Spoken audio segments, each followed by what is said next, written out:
What is up, everybody? CP and SJ with you for another week of Every Day We're Covering, where we talk the world of sports, wagering, and having a good time. Of course, this time of year, we're focused on college football, and we just finished up week 9 of action. Another fun week of games out there for sure. If you're watching some pretty wild comebacks and some good finishes. And SJ, other than that, thank you for saving our bacon, by the way. You got a couple of picks out of the deal, but it was one of those ones that did not go well. I mean, I kind of owed you after the week before, so that's the way it goes. Help each other out here when we can. I mean, that just kind of tells you the way it's been the last few weeks of how wacky, even for college football, it's kind of getting to the point where it's like, man, I don't know. We might have to really pull the reins back a little bit and play it safe because it's, you're trying to not do too crazy, but be a little bit adventurous and not just give the, take the Ohio State to win or Alabama to win money line. We're trying to get you a little value. So, but yeah, well, it's been wild, and there's a couple of them, man. It wasn't really like an upset, but man, it would have been nice to see a couple more of those, big names go down that were on the ropes, and they kind of, just, I'm sure, at least one I'm referring to, just kind of just barely held on. That'd have been nice to see at least a couple more go down, but it was a fun week for sure.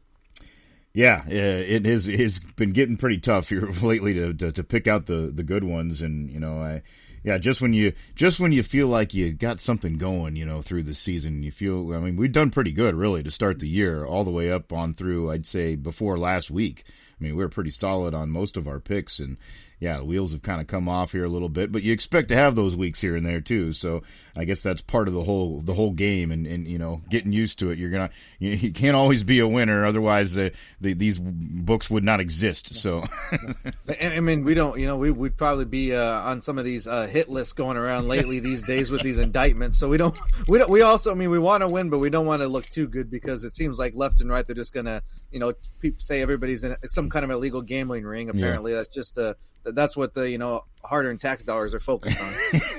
yeah, got to get those billionaires screwing each other over. We'll stay out of that mix. But as we get going in here this week, we of course always like to talk about what's powering us through the weekend and what we're pouring. And I've got a different one that I picked up here, and I had a couple of these yesterday at the old tailgate there in Ames, and it was one of those. And I'm sure you're the same way, SJ, when you go and you see something on the shelf and you're like, oh man, that sounds interesting and sounds pretty good. And then you look at the price tag and you're kind of like, I don't know if I want to go there. But I convinced myself just because I really loved what this one said it had to offer. So I gave it a try. And it is pretty damn good. It's one of those ones, you treat yourself and you just save it for a night where you're just going to have one good one or something like that. But anyways, this is a brewery I didn't know about, actually. It's Bremer Brewing Company out of Waverly, Iowa, and it's called Roasted and Toasted, and it is it's a Mexican cold brew and coffee bean stout, delivering a 5.8% punch. Really good. It was good on the coffee flavor. Anytime you're talking, Mexican cold brew, I'm involved somehow. I'm on board. So yeah, it was pretty good. I like that one. It was a nice little mix up. Yeah, that sounds real good. I've had a couple of those with the chocolate too, especially. Oh man, you can't really beat that. But I kind of went to. I think you've seen, as far as I remember, right? You frequent this company, taste these often. But the Leinenkugel's crew up there in Cheese World, I don't typically, just because not that I don't like them. It feels like it's kind of, at least maybe the places I go to are just too much. But it seems like they kind of over. They're like. What do you want to call it? They're well populated there, so I just feel like I was like, I can always get that. So sometimes I think it's not like it's bad, just overlook it. So I'm like, that's always going to be there. I'm try to find something different. But I'd seen one of their, I think the Lodge packs or whatever they call them, like the mixes, and there was 2 or 3, and there was like, I got to try these. And tell me if I'm wrong because you're more familiar with this, but I had not seen at least this variety, and they had an amber, which is what they call Northwoods amber. The Northwoods amber, yeah. And then the honey Weiss, I do remember seeing that. I think they've had that before. Maybe I'm stretching it there, but dark lager, which of course you always have a lager, but the white mocha stout. Now, is that okay? Okay, so that's new. That's new. It's new to me, so I was just like, man, that's mocha. Same thing with the thing you talk about the coffee. I was like, I gotta try this sucker. So I guess maybe I just overlooked it, but it was new to me. I'm like, it's new. It just came out here. I saw it for the first time maybe a month ago on the shelf and got some. Yeah, it's a new one and it's good. It is a nice mix up. Yeah, I mean, what were you going?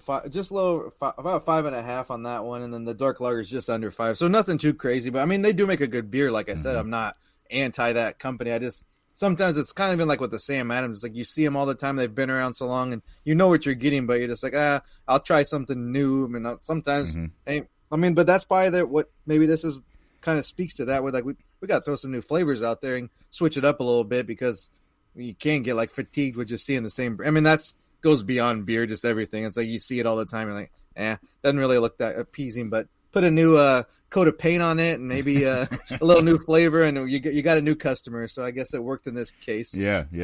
That's good stuff because it's a light stout, so to speak. It's actually pours like look like a typical lager, but it's got all those flavors going on behind the scenes. It is good stuff. I guess the thing I appreciate about them, because you're right, it's like almost like a micro brewery, so to speak. You're getting the craftish type stuff, but you see them everywhere. But the thing I always do appreciate, and I don't know if this is them directly or if it's just a distributor or what it is, but there always seems to be like every couple of weeks a pretty damn good deal with their stuff. Like you'll go in and they'll have, the $8.99 6-pack deal going on. And I've seen that a lot lately and do appreciate that because sometimes you just like to have something that's decent and it's not going to break the bank at the same time. Well, I mean, I think this one was I did the 12-pack just because that's always the varieties, but it was like between $15 and $20, so nothing outrageous. Like a pretty good for these days, pretty good price point. And I will say, luckily, I timed it right too because they were as free as whatever free pour is sample day type at nice. The place I was going, and I've been wanting to try that. I don't know if you've seen the chocolate crown Oh, you got to do it, buddy. It's pretty legit. And with Crown, you're like, I was pretty confident because the only one I was maybe like kind of, not so good on was the maple, but that's just because I'm not like a syrup guy. I'm not the consumer for that, but I was pretty confident going in, and it definitely doesn't disappoint. So if you see that or feel like giving it a swig, I'd go ahead and give that a thumbs up. That was pretty legit. All right, nice. All right, that's what's powering us through here with our beverages. Of course, as always, if you have some suggestions or anything you'd like to throw out there for us to try, we'd love to hear from you. So hit us up, and we'll try to track down whatever you may have a suggestion for. As we get into the games here, we'll start with our list, and then we'll go and talk about, of course, some of these wild finishes we had as well.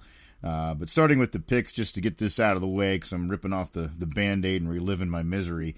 But we started, and I started the day, and I thought, well, this first game, I was kind of like, this might not be bad.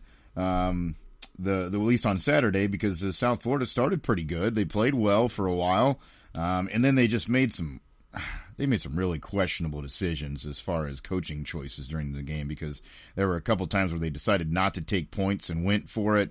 Didn't work out for them, and it hurts them at the end of the day because they lose the game by 3 points, 34-31. I only needed them to cover by 5.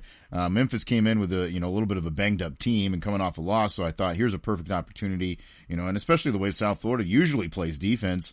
But they made some mistakes and ultimately bit them. So didn't get that one. That was a little bit of a disappointment, and I'm sure for that team, definitely a disappointment. Now, I think they put themselves both in the same kind of boat there. Memphis and South Florida, they were ones that were looking like, hey, maybe they'll be the team that gets into the group of 5 into the playoff, and I don't know. They both kind of stumbled enough that it's probably not going to happen.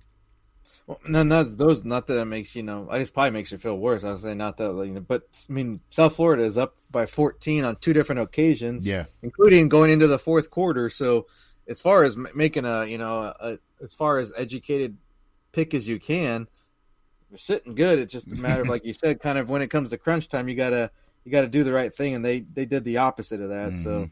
Yeah, I mean that group of 5 deal is going to be tough this year, just because of our outside of the group of 4. Just you got to run the table, and with all the squawking that's been going on per usual from conferences. Any opening you give them to kind of say, oh, see, they're not worthy. They're going to jump on it, and you gave it to them. Yep, for sure. The one you had on Friday night, the results for the team came out okay, but not enough points being scored, that's for sure. Boise beats Nevada 24-3. Actually, it's funny, I put together a little three-teamer that night of all the teams that were favored, and I ended up getting Boise at 21. Rather than the 21.5, and of course, it pushes. So thankfully, that was my one win of the weekend. I had the other two games right, so but that one pushed, and of course, then that takes your value down to pretty much next to nothing. So I didn't get much out of it, anyways, at the end of the day. But I guess surprising for me too that there wasn't more points put up. I totally was on board with what you were seeing there, and they didn't get anywhere near that 50.5 total. Well, on my end, that's what I guess made you feel a little better, is that they didn't cover, at least from where I was playing it at. So I was like, well, I guess I was kind of kicking myself. I was like, I should have just took those points because, they got up 10-0 by half, and I was like, there's no way they're getting to that total. Yeah. Unless they just have some crazy explosion. It just wasn't looking that way. And so I was like, oh, man, they're probably going to win by, it was 10-3. So I was like, they're probably going to end up winning 30-3 or something or whatever, and we still under the number but cover. But so I guess in a way rooting against them towards the end of the game. I was like, well, at least don't cover, because then I wouldn't have lost the other way. So that didn't, I guess I could have seen maybe a little bit of under worse than average offensive output, but not to this extent. They didn't. They barely found the end zone a few times to make it look okay, but they didn't look. They looked pretty rough right there, and maybe just a bad night, whatever it was. But yeah, just those. That was the reason I was picking it, is because I was scared to pick the. That's the reason I was kind of hesitant on the line, was because the weird Friday night deal or whatever, and it's always like that. And I guess they kind of played down to that. It didn't look that good. I just thought Nevada was bad enough where they could run them off the field regardless of how bad they played. Yeah, no kidding. Yeah, it didn't work out that way, but. Another one, I didn't get to see any of this one, so I can't speak much educated on it. I took SMU laying 3 at Wake Forest, and they ended up losing by a point. 13-12 ends up being the final. I really have no clue what went wrong there, but not one that I felt pretty decent about that pick, just because they had played well coming off a big win over Clemson, and Wake Forest had just looked pretty ho-hum, throughout the season so far. Nothing to, be afraid of. But obviously didn't play well, and they lose the game. I lose my wager. Sometimes you just gotta be like, oh, didn't happen, move on. Because that's a little bit absurd right there. Especially the, you could see an upset all the time, but the fact that you only scored 12 points, and and it's a 1-point game still, that just kind of one of those. You see that score, you're like, gotta look again, check ananother outlet. Be like, is this right? Is this some kind of an error, or is this halftime score and it shouldn't be the final? But no, that's 13-12. I guess if you had the unders, I'm sure that you cashed that very easily. Yeah, no doubt about that. The other one in the early window that did not go well, you were trying to play the big number there on UCLA, and boy, wheels came off early in that one. First 2 plays of the game, sack, pick 6 for Indiana, and that's how it went the rest of the day. 56-6 the final. Give Indiana credit again. They just keep doing it when we don't expect them to, or at least look as impressive as they have. And apparently the luck train finally ran out here for UCLA. It was on borrowed time that wasn't going to last all season, but at the same time, it's like, man, that was didn't see that that freaking bludgeoning like that coming. I fully expect Indiana to win comfortably. When you see that big of a number in conference, you just have to. I'm always going to at least take a chance, unless it's probably wouldn't in Ohio State this season. But other than that, that's about the only team I'm not going to mess with, because we've even seen Oregon not live up to these big numbers when that's typically an offensive juggernaut, and they haven't been able to do it this season. So anything over 25, I'll probably still take. And that was a low confidence one, obviously, but still miss. But yeah, that's. I'm going to take a chance. That's just we've had some decent luck in the past with playing those, and it's just too. It's too much. It's too there to not to at least not take a swing at it with a small amount, of course. Yeah. The other late afternoon game then that I missed, and this was a wild finish. I caught like little snippets of what was going on with this, and of course they at one point had put it up on the board in the stadium when I was at the game in Ames. How they do that every once in a while during the breaks, just bring up some other games around the country that seem intriguing. I don't know why they'd like to get a rise out of the fans, I guess. But South Carolina, Alabama end up being a struggle for Bama, but they get late scores that they needed to. It was looking pretty risky there for a minute for them just to win the game. But then not only did they get the score to tie it, they go ahead and come back and win it. 24-22 ends up being or 29-22 ends up being the final. They get the victory. So they were laying 12 and I felt pretty good about that, especially that South Carolina had been struggling lately. Alabama seemed to have caught their stride, but had one of those afternoons, I think, where they, just slept walk enough to not be comfortably in position to cover the score, and even had a little bit of risk of losing it there. Well, just talked about teams covering a big number, but I mean, I wouldn't even think that's how South Carolina's looked this year compared to the run Alabama's been on the last few weeks. Mm-hmm. I don't even think that's that big of a number. So I was surprised to, caught this on at least the third quarter on at least a good chunk of it on the radio on the ride back from where I was, and right when I turned on, it was when South Carolina's going in for that go ahead field goal at the end of the third quarter, I think, and I was like, what? I was like, oh, am I on that right station? I was like, what's going on here? Because I saw you see the names pop up of whatever broadcast is and who's on that station on Sirius. Mm-hmm. And I don't want to listen to this. And I was like trying to drive. So I'm like, I better leave it here so I can at least pay attention. Don't freaking, stay on the highway here. Mm-hmm. But so I just left it going, and the guy, going crazy. I'm like, well, what's going on here? And they went ahead. Of course, I mean, for Alabama, they ended up, kind of rallied the troops, came back and got the win, but definitely didn't, that's the trick of of this whole thing here is it's a consistency. It's hard to come by, and if you can do it, that's why you're in the top of the heap when it comes down to when all's said and done at the end of the season. It's just that's South Carolina hadn't shown much signs of life in weeks. Yeah. I mean, you're going to get a good shot though too. That's part of it that kind of frustrates you, because of course I think South Carolina played pretty well from what I could see and what I heard and stuff, and it's not like it was when Alabama just like greasing up the ball and dropping it and kicking it around everywhere. It was just they kind of got a little bit outplayed at sometimes. They just had enough talent to kind of overcome that in the end. But I just don't know how. I mean, I get that it's hard to do, but man, to me it's more of like a mental thing in these cases. Like everyone wants to beat you. Like even if you're we thought they were going to be down this year. Yeah, even if you're down, you still have, for at least a few years. Even if you go on a slide here, I'm not saying they are, but if they were happen to, it's still the name. Mm-hmm. You're going to get everybody's best shot. So to be outplayed and get beat, that's one thing. But to not show up, that's what we talked about a few weeks back with a couple of these games. That's more the maddening thing of it. It's just hard. It's hard to wrap your mind around. I get this; it's humans and it's not robots and all that stuff. But man, it's you do kind of have to you got to maximize the few opportunities you get. So to me, that's where I kind of outweighs the the fact of being so difficult. Well, yeah, difficult for that's if it was easy, everybody'd be undefeated. Yeah. That's the point. I mean, I guess I don't.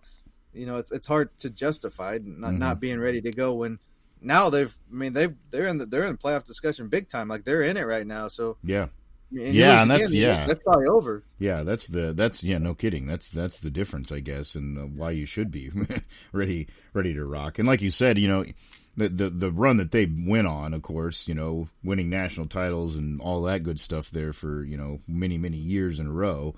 You probably have thumped one of these teams at one point along the way, and they don't forget that. So, the motivation is going to be there to try to knock you off. And like I said before, when I made the pick, like I respect the program and I respect the place. I know it's hard to go in there and play. They do have a good crowd there, but Alabama a little bit shaky in that one, but they survive. The other one and this one kind of, I don't know. It didn't upset me, but I was pretty surprised, and I don't know if I'm just that wrong of a ball knower in the league that I watch, or if or what, but I didn't want to give Houston much credit for being much of a team, and I don't know that I still want to say that they're great, but they came out and punched Arizona State in the mouth, and Arizona State really didn't have much of an answer. Like, yeah, it ended up being 24-16, but they were scrambled to try to get back in the game at the end. Houston had control of it pretty much from the get-go, which I did not see coming at all. I mean, Arizona State, yeah, they've been up and down a little bit, but came out, looked like they had righted the ship last week. Had a terrific outing there with Leavitt back in the lineup. You knock off what many people thought was the best team in the conference. And then you come back and just absolutely lay an egg. And not only that, you were at home. So I don't understand what was going on there. But yeah, give Houston credit. It makes, I guess it clears up the picture even more at the top of the Big 12 now. That certainly has changed in 1 week. But yeah, I was disappointed to lose that one. Arizona State was only laying 6.5, and that was one I felt pretty good about and was very wrong. To stay on the focus, thing there, I guess this would be kind of another one of those instances where the player ejected for targeting and missed 2 field goals. And then according to the according to ESPN stats, I figure we can go pretty legit with those 12 penalties. And I don't know if those are all legit. Of course, there's always a couple here that, ticky-tack or could maybe be like, that's a bad call. Either way, though, if you end up with 12, I'm going to say 8 to 10 were probably legit. And so that's far too many when you have a close game like this, and especially when it's a big game, because like you said, they had kind of seemed like righted the ship maybe, and going back back the other direction. Now it's like you just gotta have to do your best to get the best bowl game you can get now, and hope go for that route, because any play, even in the conference that's as jumbled as it is, they're in a pretty tough spot there. They're gonna have to have a lot of help and win out if they want to even be close to any type of getting to the those final 2 teams, or maybe making because I guess I'd assume, it's nothing's for sure, but you're probably it's one of those conferences with the way it's gone and how it's played out, with the exception maybe like 1 or 2 teams, and I guess Tech did go down, so that was maybe their argument goes away too, but having you don't want to be that kind of guy sitting at home in this case. A lot of times, like, it's better to not play the conference championship because you're not going to lose in that key weekend. But to me, this is a situation where you probably want to be in there and win it, of course, but you're going to want to have to showcase and kind of, what do you want to say, make your case and say, we deserve it, seeding wise. Of course, you're going to be in if you win it, but just for that seeding purpose, and not trying to get overlooked and kind of get screwed out and have to go on the road. I doubt it, but who knows? The way these seedings have gone, we've seen it before, last year. There's some interesting, pairings and who got home games and who didn't. Yeah, no kidding. That is certainly very true, and that is going to be interesting. It depends on how obviously the rest of it plays out, but if say just for argument's sake that BYU finds a way to stay unbeaten, gets through and wins the conference, and then Tech's, say they both get there. Say Tech gets to the title game against BYU, and maybe Tech wins the championship game. They both have 1 loss. To me, that's like, that would be a pretty bad screw job if they both didn't get in. I feel like, we're at the point where if you're in one of those 4 leagues and you've got 1 loss, you should have a pretty strong argument to get into this playoff. There's enough team availability now. It was made a lot more sense when we're talking 4 or whatever, but when we've got 12 spots to fill, I feel like that you should be in that conversation. And it's unfortunate sometimes it comes down to so much of like what the rankings have said, even though we have talked over and over about how the rankings are ridiculous and stupid, and we've seen that they mean nothing week in, week out. Because I have a lot of respect for for example, like a Georgia Tech, they've but why are they top 10 and why is BYU not? I just don't understand sometimes where we're splitting hairs here.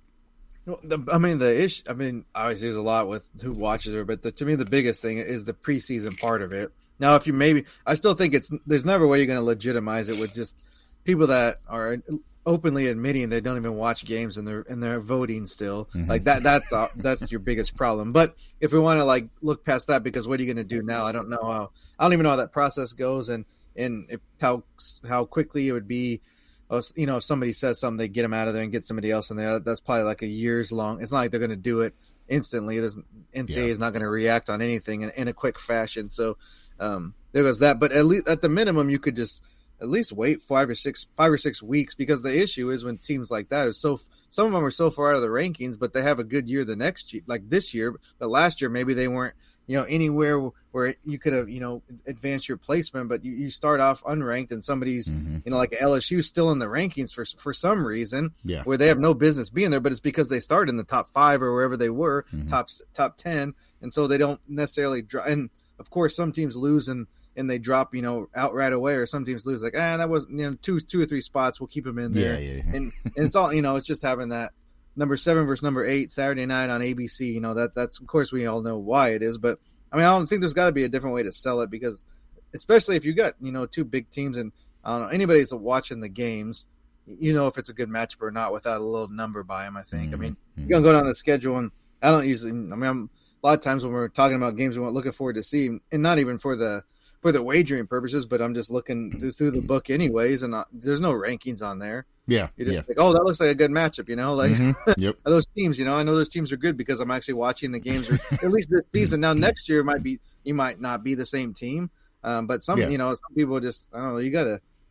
It's just there's too much, even with supposed people deciding playoffs and deciding who's the best team, and not leaving it up to people anymore. There still is too much like human element of it, to me at least, as far as like popularity, opinion based, and that type of thing. Yeah, it's tough, and I get it. There isn't a perfect solution either. But. Right. Well, I mean, because you're gonna have to go data or analytics, and then even those are skewed to certain ways. And I know like the big talk now is, and I was never like big on it, but like I guess for some reason everyone's used to PFF numbers, which isn't this college football? Why are we using Pro Football Focus stats for college football? But anyways, could they at least rename the college version? Yeah, exactly. But either way, I mean, that's just that's like what do you call it? It's a personal deal or whatever.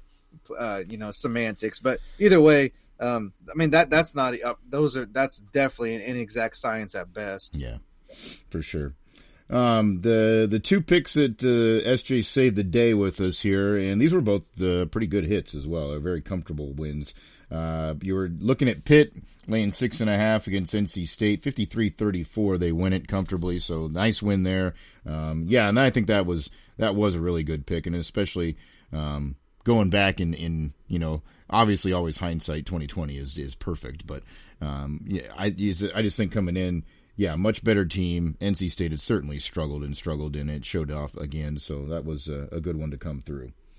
Yeah, that was more like momentum pick, I guess, and it doesn't always work out because I think your Alabama was kind of along the same mindset. They've been rolling and they haven't been, so yeah, those are nice though when you don't have to when you can kind of maybe watch some other games and keep that one in the background, or have it just score watch, and that's always makes the day a little bit more easy, especially because we were both sitting pretty rough at that point of the day.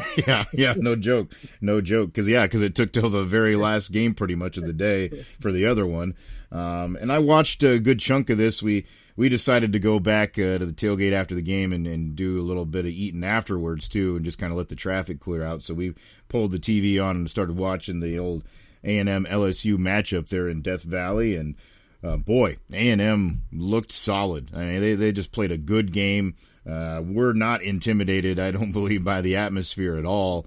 And of course that was all the talk leading up to it, and it makes sense. I mean, you're talking about only one loss in a night game at home, and whatever it was, like 5 years or something like that. Very impressive to do so, but I mean, they just blew the doors off LSU. Yeah, I mean, I will tell you, I was a little bit worried. I mean, not too much, but I was like, oh, man, I have a game here, a 4-quarter game, because LSU held the 4-point lead at halftime. Mm-hmm. So, but I mean, that was probably more of how A&M maybe let a couple things get away from, and that was about that was all they had. That was their best shot, and freaking Gabriel maxed out there in the first 2 quarters, and because the second half, I mean, it was, you look at the box score, and it's just. I mean, just when you see scoring play, it's like you got to scroll down 5 or 6 rows until you get to that last, garbage time touchdown for LSU. But 49-18, they got up by as much as that. So yeah, that was a kind of a route, and A&M hasn't really done that. I know there's a question about LSU going from how good they were all the way up to how much longer will the head coach be there at this point. Mm-hmm. Now that's of course, the natural talk. It goes that way. Guy doesn't do himself any favors, but yeah, I mean, A&M, I don't know if we want to say, I still, don't want to be like, they're going to, next big game is going to have to be evaluated. I'm not necessarily ready to be like, they're kind of, it's not an arrival type of thing, but it is, for them, they probably needed something like that, just at least for the name recognition, and also you're expected to win, and they go out there and win convincingly. That can't take that away from them. That's a credit to them. Yeah, pretty good validation for them. They've had some nice wins this year for sure, especially when, like you said, in the past that has not been the case. That's always been the knock on them. Can't get over the hump and win the big games when they need to, and that was one where they needed to, and they got it done. And yeah, maybe I misspoke. I guess getting carried away saying blew the doors off. Maybe that's not the right way to phrase it. The second half they did, but though. Yeah, you're not wrong. Depending on where you cut it, because even early though it was close, but it didn't feel like it. So yeah, it didn't. Kind of, like it was like but man, no, the second half they blew them. I guess they let them hang around, gave them a little confidence, and let's keep the crowd in it for a little bit, and then let's just freaking embarrass them in the second half, because that was, the second half was. That was a snoozer. I think by the middle of third quarter, I'd flipped to something else because it was over. Yeah, and I think too, like that was just how I felt. Obviously, I wasn't like sitting like paying 100% attention to it, but you'd had that feeling though that A&M was playing much better, even though they didn't have a lead there right away or weren't like commanding the scoreboard, so to speak. It just felt like they had the mojo going and they were doing the better job of like putting things together, putting drives together. So definitely a change of pace for them, and certainly seems like Mr. Elko has found a nice little rhythm there for the Aggies. They may have finally found their guy after trying so hard and throwing so much money at people for so long. That was our pick rundown there for the weekend. So we got those two nice ones there later in the day there for SJ. So not a total wash. We'll get back up off the mat and do it again here this next week. But plenty of other games that we do need to talk about. And one of those that you already kind of alluded to, SJ, was some teams maybe sneaking by the hair of their chinny chin to try to survive and move on. I guess with giving themselves still hope for the rest of the season, and that one of those was down in Starkville. Mississippi State looked like they had control of the game. They did control most of the game. I mean, they're up 18 points, I believe it was, with under 6 minutes to play, and they lose the game. I mean, Texas comes roaring back. Ends up tying it, and then they go into overtime, and Texas wins it with a nice pass in the corner of the end zone for a little touchdown strike there to win it 45-38. That's, I mean, I've been there before as a fan of a team that historically has struggled, or you're trying to cement your spot and get some signature wins here or there. You just felt like you had one in your grasp, and you absolutely just kind of piss it down your leg. That's a gut wrencher for a fan sitting there in the stands trying to root on the Bulldogs. For sure, and I mean that's why you're 0-4 in the conference, because they have obviously talent. They could show they can hang with some of the most talented teams in the country, obviously, because you're right there, and it's one of those games you're honestly had no business losing, but it happens, and that's sports, and especially college football. This turns so quick. If you're not watching it, you almost don't believe it when you're checking out these scores. Sometimes you're like, what happened? And you got to go back and find out, because it just, that's a sizable lead. And I know there was a little bit of time, and of course, like I said, they're explosive, but to get down by that much and come back, I don't want to, crap on Texas's victory, but sometimes that seems more about what you did to lose it more than somebody like kind of winning it or beating you, because that's way too big of a lead to let slip away in that short of a time. I mean, even if you just run the ball and punt, you're going to run off 2 or 3 minutes, and then they don't, and they might score on their drives, but they're not going to have enough time to overcome that deficit. Mm-hmm.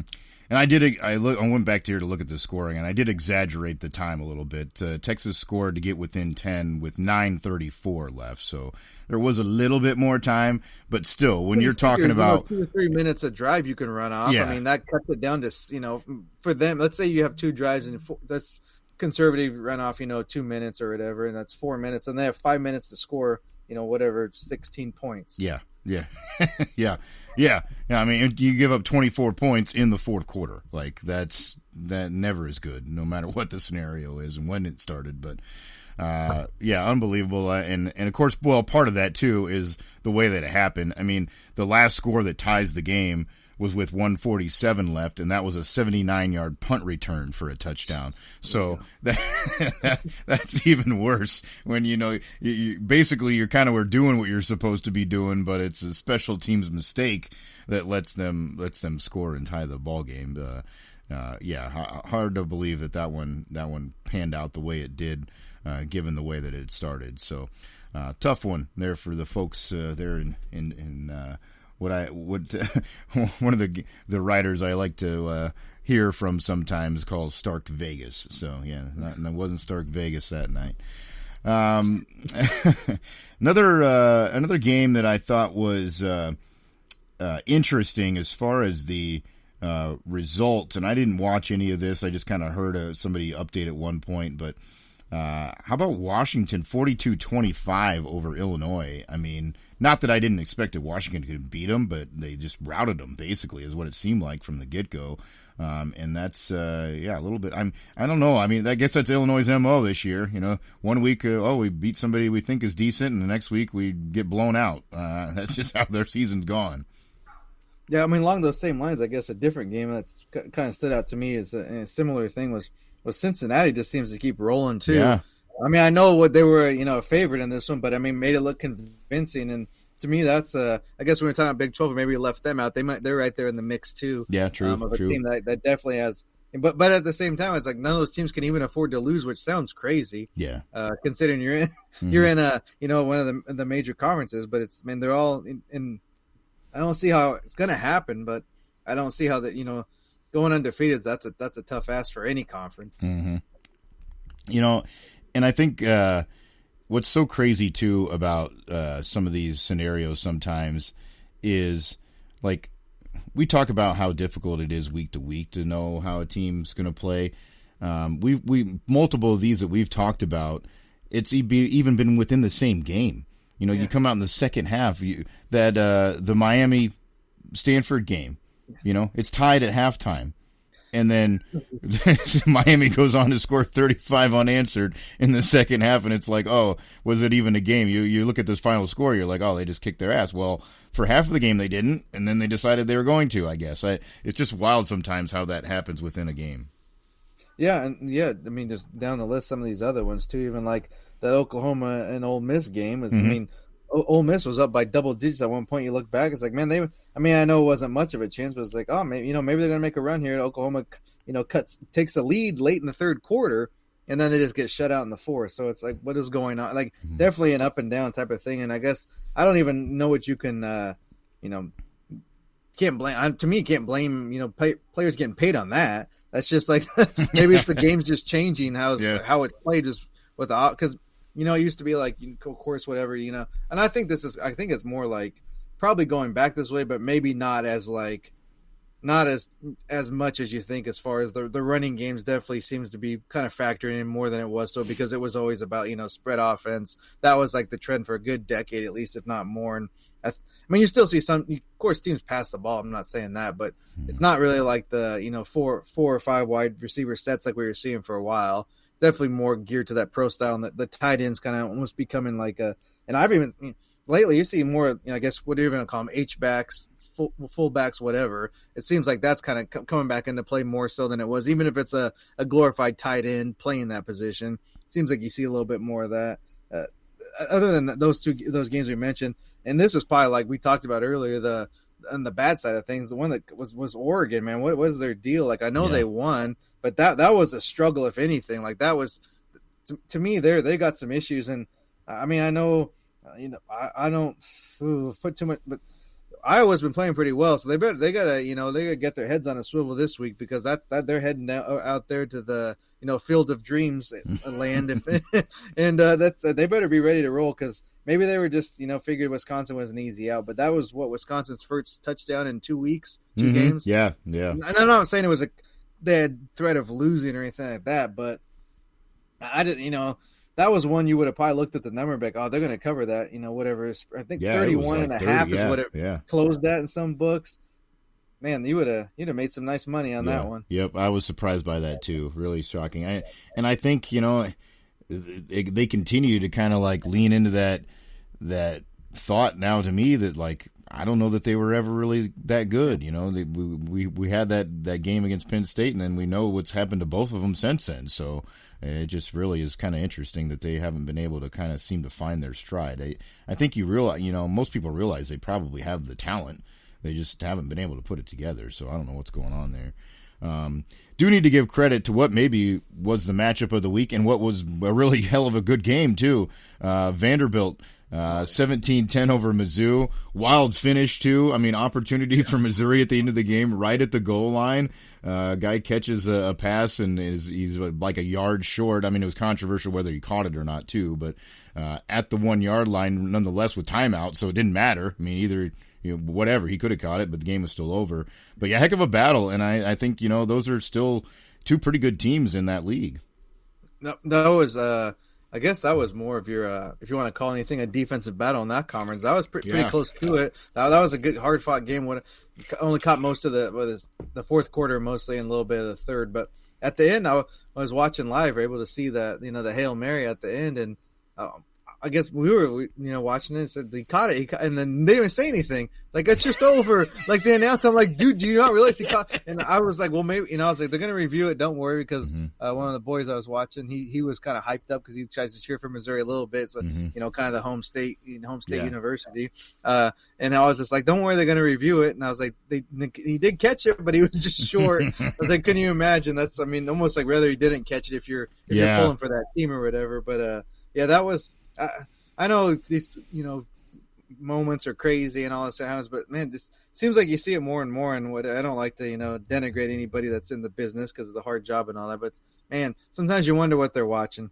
Yeah. I'm like, it was maddening that. Yeah. Do you realize what's happening on the field? Like your job is to tell me what's going on, and you're not doing it. Like, not worry about who's trying to rush the field or who's what pseudo celebrity that I've never heard of is there this time. Like, let's just call the action. Don't show anybody's parents in the crowd, nobody's girlfriend, nobody's dog. Like, let's just talk about the game. Yeah, they'll do just fine. Yep, that would be the priority number one. Interesting. Couple other results that I just wanted to mention real quick that I thought both were bigger blowouts than I expected. Not necessarily most probably looked at games or whatever, but Iowa beating Minnesota 41-3. Very impressive win there at home. I mean, Minnesota's coming off a game where they felt good about themselves, and they just absolutely had nothing up their sleeve offensively. It makes you feel like they might have shot their load in that Friday night game and just maxed out for that one because they had nothing coming back off from that victory at all. Yeah. And they choose to kick a field goal in the scenario when they're down just because they wanted to get points on the board, because I think that's the kind of a-hole that PJ Fleck is. But, I don't know. That's embarrassing. Embarrassing loss for them. And give Iowa credit. They seem to have found a groove here these last couple of weeks. They're going to play a better teams here as we move down the stretch, but they seem to be hitting at the right moment here right now and kind of getting things on schedule for them. We always know that they play good defense, so if you can get a little offense cooking, then they can be a team that can make some noise. The other one that shocked me was the nightcap. Utah absolutely demolished Colorado. Dion was running around yelling at his coaches, like, what are we doing out here? 53-7 is the final, which doesn't make me feel any better either, because my team went out there a couple of weeks ago and absolutely laid a turd in Boulder, and to me it just confirms that, we just absolutely, pissed that game away, because that team's not good. Granted, week to week, and the way things go is always different. Every game's an adventure, but they had nothing up their sleeve. Utah, and maybe Utah's just that mad. Maybe they're just that pissed off after losing to BYU. They were going to get back on schedule, and they got right in a big way. Yeah, other than those are good picks. The only one that stood out to me, and this is kind of along the same lines of the Oregon day, was Virginia just snaking by North Carolina, who is, I guess, maybe they found something. Of course, you don't want to. For them, it's like, oh, you lost, a couple close games. Good job. Yeah, you lost by 1-3. This progress, but at the same time, it's definitely better than the 60 whatever, the 44 point or 40 point blowouts or whatever. They were just getting hammered before. So at least maybe you're showing a little bit of life there with the hoodie at charge. But I don't know. But I guess I didn't realize Virginia was. That's how much I pay attention to the rankings and how much stock I put in them. I didn't realize they were a top 20 team, and I know they're 7-1, and they've had a couple of decent wins over over some conference opponents like Louisville, Florida State. But other than that, it's like, well, you beat William and Mary, and you beat freaking Washington State. We know, and that was a close game too, a 2-point affair. So I guess sometimes the record helps, but hey, you can only play who's on the schedule. So when it all comes out in the wash, we'll know who's legit and who's not. But that was a little bit. So, and that was I don't even remember what it closed at the number, but that was a game I definitely looked close at. But North Carolina had kind of wrecked my thing last week, so I was like, I'm not going to test them. And hey, maybe they found something to at least be competitive for now. Got some fight in them at least, yeah. Walked off the set during the documentary, or during the 60 minutes interview. That's all it took, man.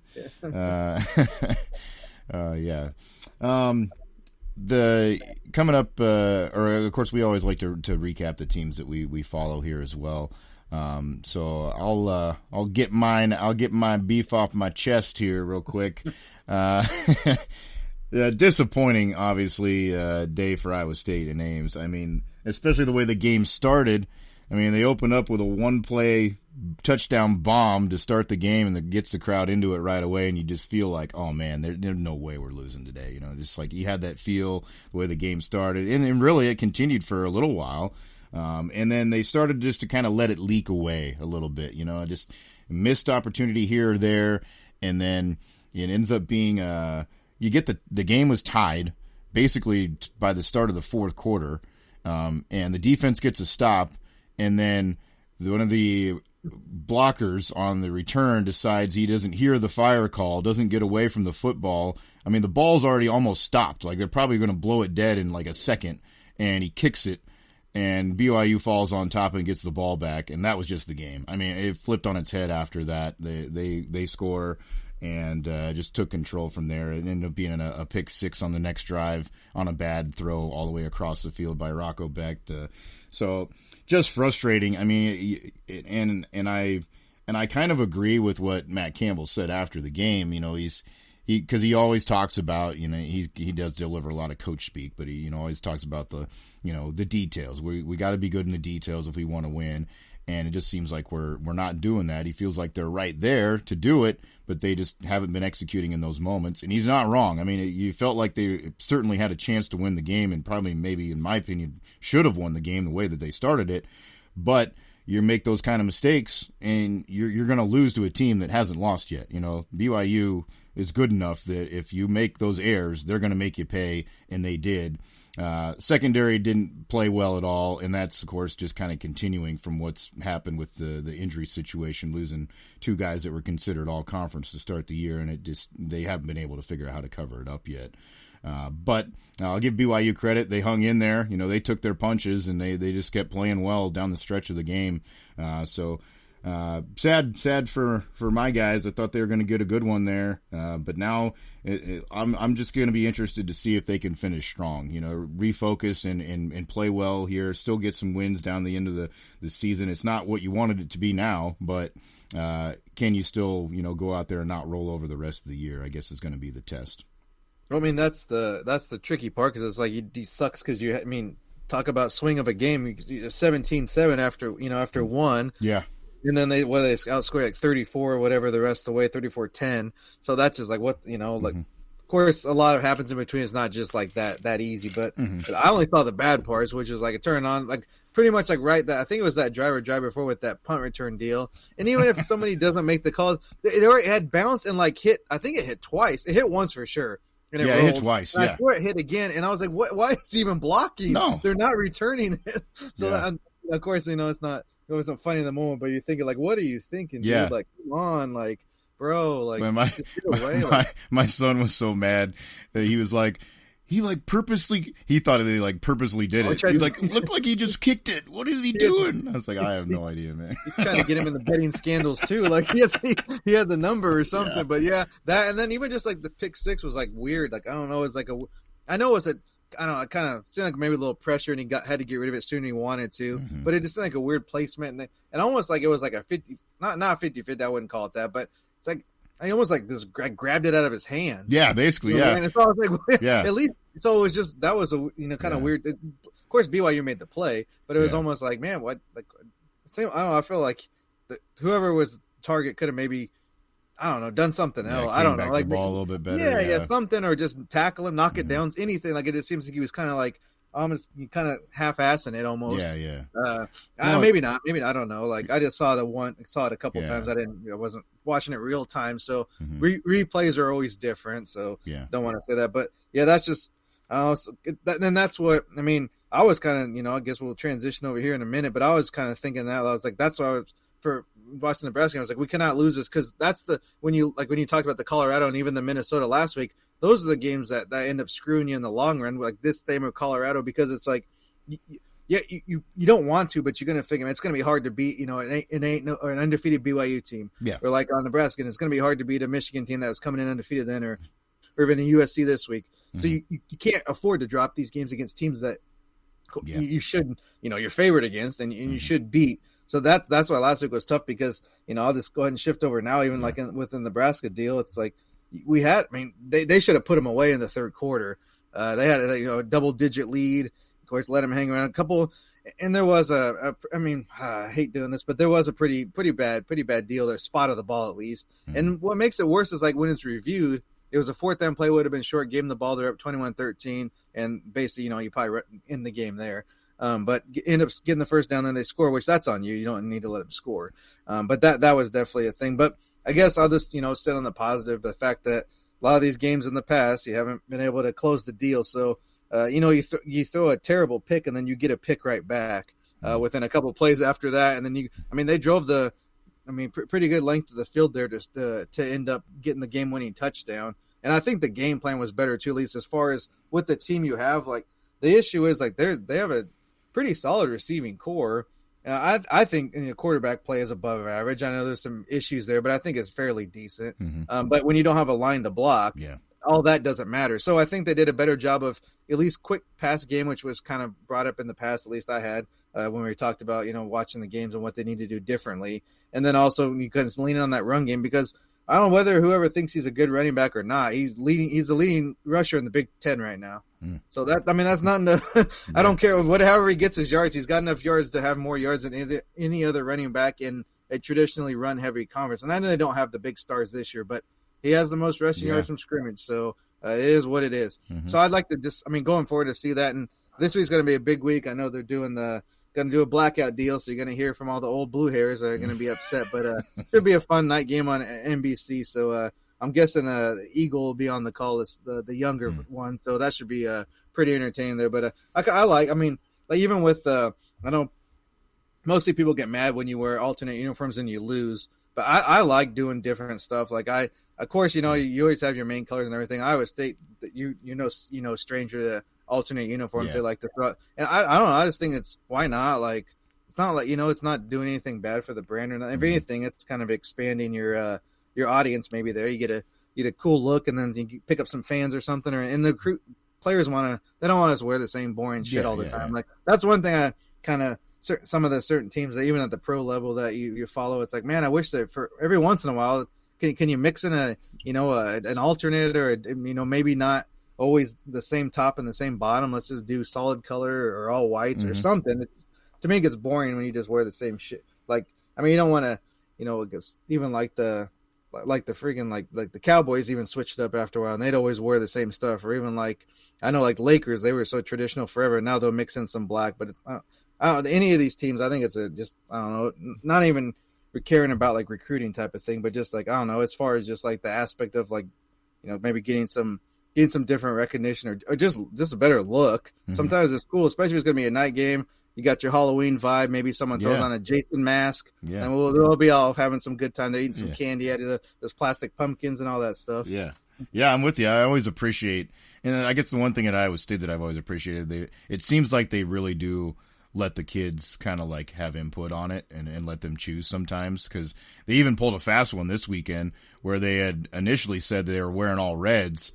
and then they came out and they were wearing the black. So it was like kind of like, you know, they pulled their own switcheroo, which was fine with me. I mean, it's fun, yeah. But you get people that just, you know, they hate it and they don't like it. Well, I like it better that way, honestly. Like and I understand like this one's different because they want to market it and they want everybody to wear. They want it to be like a blackout type of stadium thing where everywhere is black, which some dumb jackass is going to ruin. You know, of course, several jackasses will ruin that. But I honestly rather just like don't say anything and just like come out whatever you're wearing, you wear it. You're the team. You decide what you want to wear, and then just play the game or whatever. Because like sometimes it is, then it does become like a distraction or an annoyance when that's all they want to talk about. Like, oh, they're gonna lose because they're wearing this color. It's like, bro, if that's what you think, like you don't know anything about sports, man.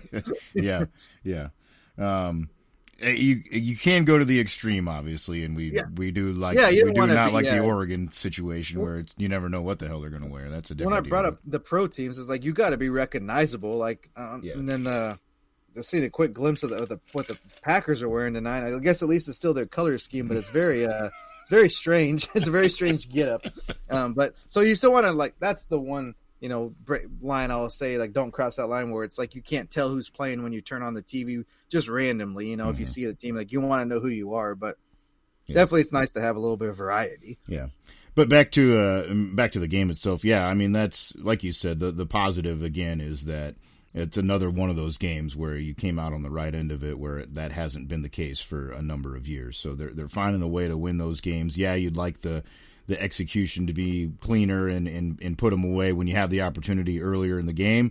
But ultimately, if you get that one in the W column instead of the L column at the end of the game, that's what you want to see happen. So that's a nice building block. Yeah, certainly sets up, you know, for an opportunity now here this weekend for them to, you know, have some fun against a pretty good team on a good stage there for sure.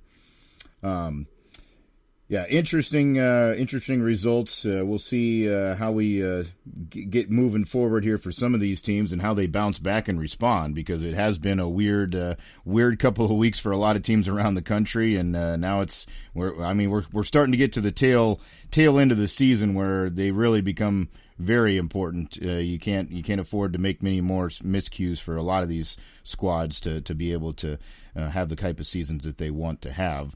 And it's funny because, you know, some of the games that we're now getting on the schedule are definitely not what we thought they would be at the beginning of the year, including what you thought might be a pretty hyped up one of the Big Ten coming up this next week as Ohio State plays host to Penn State. Certainly not the matchup we thought we'd probably have. And I think at this point, a lot of people probably lean in the way of Ohio State. Well, I mean, the line tells you everything you need to know. 20.5 right now is what they've got the Buckeyes going off at, which is insane for that matchup like that. But it just goes to show how quick it can change once we actually start, you know, kicking the ball off. That might be on the conservative end too. I think they're probably just trying to play it safe because they don't want to go too crazy and this early in the week at least and lose too much on those early bettors, because I know we just talking about playing those. I would take them to cover that easily. Mm-hmm. I don't see how Penn State's going to hang with them. Not only as far as they've lost who they thought was going to be their starting quarterback, and just the mentality thing though too is more of anything. And Ohio State's still, when they've had the chance, they've put up some look. You know, they're out to prove something. They're not just going to, you know, if they can avoid it, they're not just going to try to, you know, get a 14-7 win here and call it a day, or do the Oregon thing and just barely skate by. Like they're trying to prove they're the best, and right now, I mean, they look like it because, like I said, that's one team I wouldn't go against, and I probably would take that. If I don't know, it's going to be one of the plays this week. It just seems like it's too absurd. But if someone said, "Would you this?" or if that's my only choices, I'm taking them to cover that number, and that's crazy. And like, I know they have a lot of complaints about playing at noon all the time and all that, but this one they can't complain. They're like, this should be on like at 8 a.m. Yeah, kick the crap out of them and just be done with it. Yeah. Like this couldn't even be on TV if we were going back to the previous. This wouldn't have been a TV broadcast. Yeah, you're right. This is the one that you're like, you had to go to the app just to get the updates to see if they're actually gonna actually playing what the score was, because it should not have had the coverage. Another one that I see on the list right after that, and I don't I mean, I don't know. I don't understand this line at all. So this may be one that I look real hard at. Vanderbilt at Texas, and right now they've got Texas as a 3.5-point favorite.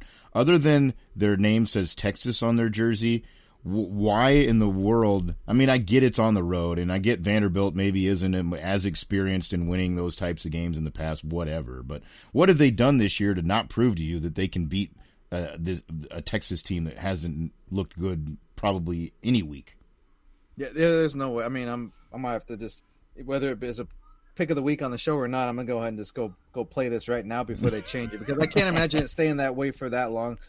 Just watching the teams play, Vanderbilt just looks better. It has nothing to do with who you like and who you don't like, or if you think Pavia is a jackass, or if you like Arch Manning or the Manning family. Like, Vanderbilt just looks better. Mm-hmm. I mean, you can't really argue with that. So I guess that's just the hometown deal where you're like, well, they're at home. It's worth a field goal is what the old urban legend is. If they say, I've never confirmed that with anybody that makes lines, if that's the real thing, but it seems that way. Mm-hmm. So I guess I'll give some credence to that. But it just there's no way that I would think, Texas. I mean, maybe they pull off like a miracle at the end. I just don't. I might even just go straight up.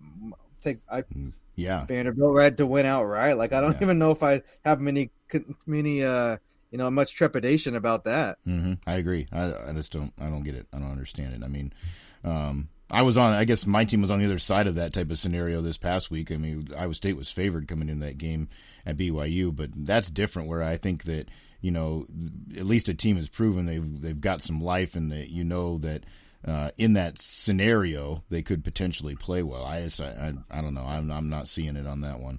Well, I know it's like a good sized. The stadium itself but it's not like Texas isn't like one of those like, oh man, that's an intimidating environment either. No, people don't. It's not like you're like, oh man, that's they're definitely a front running type of fan base. So it's not like you're gonna walk into a hornet's nest either. So yeah, that might have to. I'm making note of that one for sure. Yeah.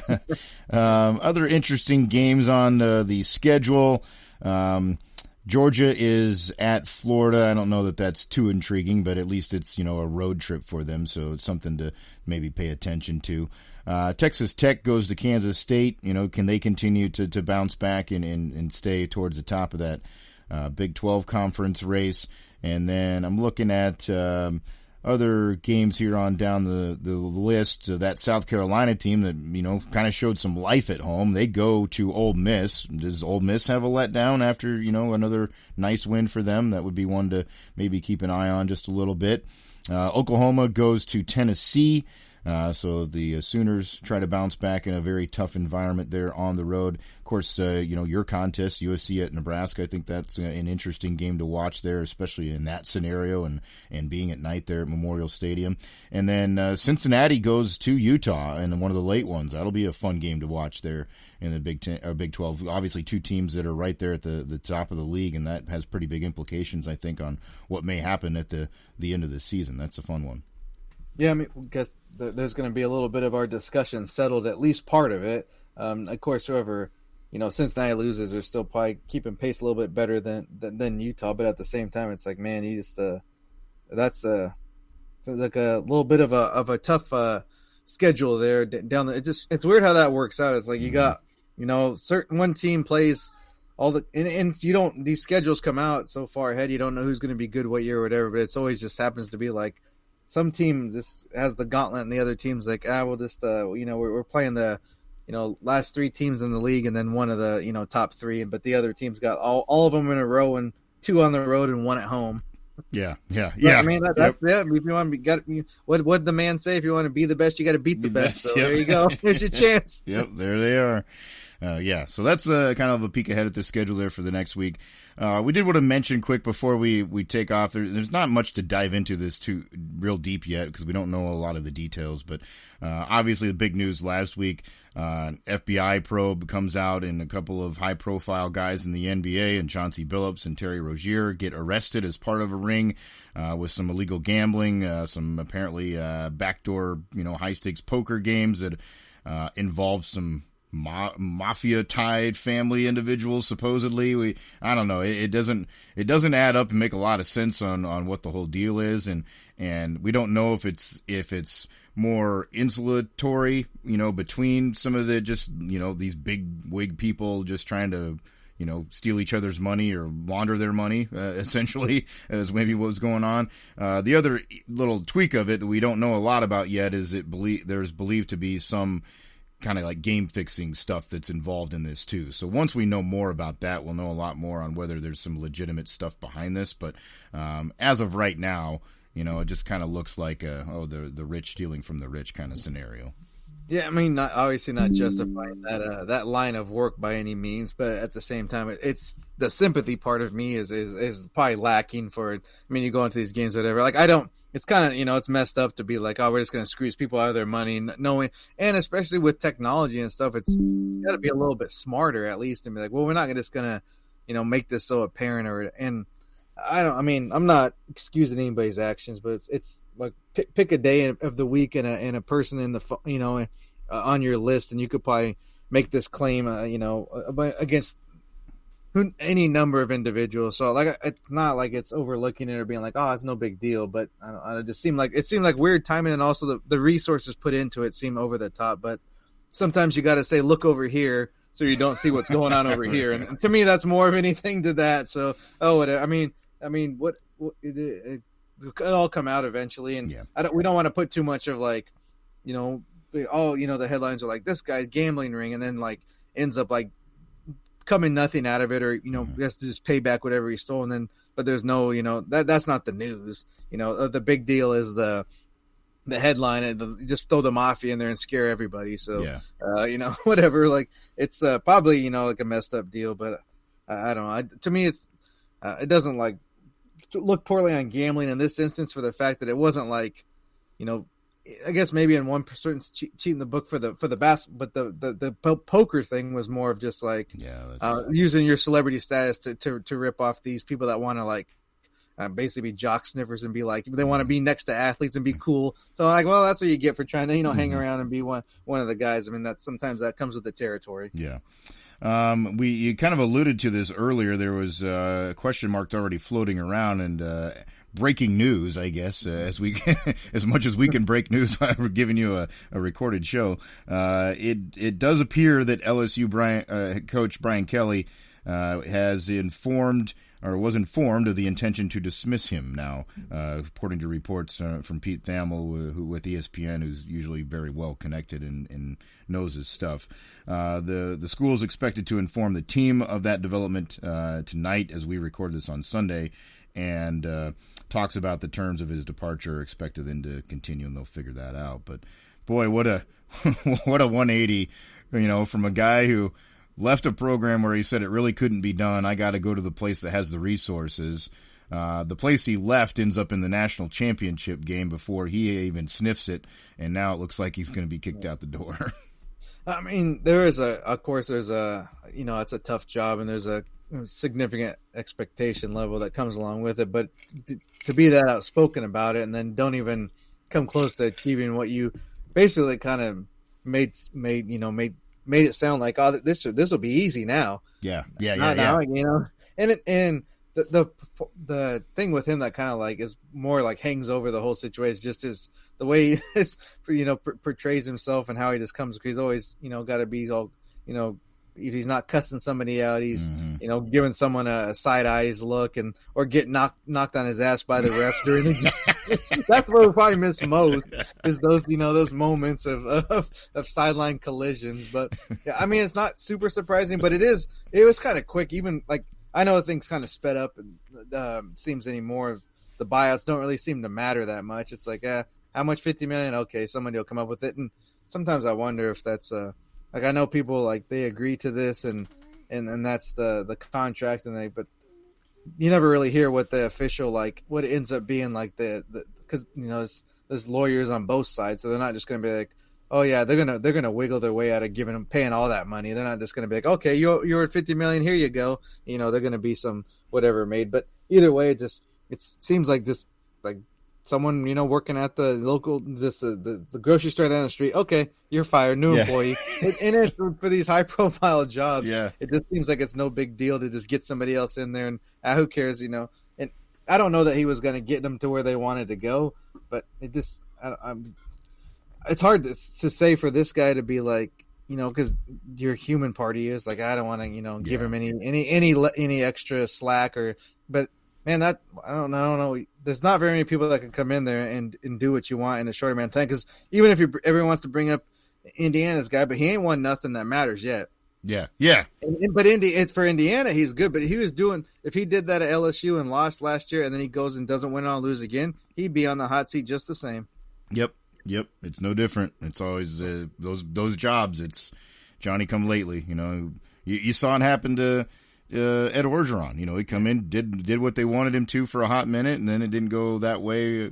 For the next half of the year, and boom, you're gone. So that's how it goes. I think sometimes, especially in the SEC, where they have those kind of expectations. So yeah, what he thought was going to be known for lots of wins and fun stuff, he's going to be known for awkward dances on things and getting knocked over on the sidelines instead. So.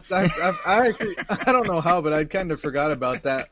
The little spin around deal that kids have at their birthday parties and stuff, and some recruiting people thought it was a good idea to do that. Seems like that's kind of faded off, along with that stupid little tiny mic deal. But yeah, that I've seen that thing more than I cared to lately, because it's like, well, we got to get these in when we can, because he's probably not going to be around much longer. At least. And this, as kind of looking, I'm sure he'll get a job somewhere else, but you got to imagine it's going to be a while before he gets a big job, for the fact that, it's not that he was like terrible, but in essence, he failed at both jobs. So it's going to be hard for someone just to be like, oh yeah, come on in, it's at a major program. It's not like Florida's going to be knocking down his door, or Florida State, if they end up, parting ways, or wherever their jobs are open, even like a Penn State, like, you can't just see him going like, oh yeah, we're just gonna, we'll give Brian Kelly the ropes and let him do his thing. Yeah, no, you would think it'd be more so of like a mid-tier program potentially at a bigger conference that might do something like that, just because they feel like, oh well, this is the name we can get kind of thing. But yeah, I don't know. It'd be interesting to see. It certainly opens up another huge job in a wild carousel that's going to happen this offseason for sure, and maybe even before that. We'll have to keep our eye on that. All right, that's what we've got for you here this week on the show. We would love it if you would like and follow us on Twitter at SJMBets, at CherokeeCP. We, of course, put out our picks and opinions there for you every week. We'd love to interact with you on that platform if you'd like as well. If you'd like, subscribe, share the podcast. Available on all the major platforms, including our host at Spotify. And then also subscribe, get the notifications on the YouTube channel so you can get our weekly picks videos each and every week as well. That'll do it for this week. We appreciate you joining us. That's S.J. Munoz. I'm Chris Parks. That's another week of Every Day We're Covering. We'll see you next time for some more covers.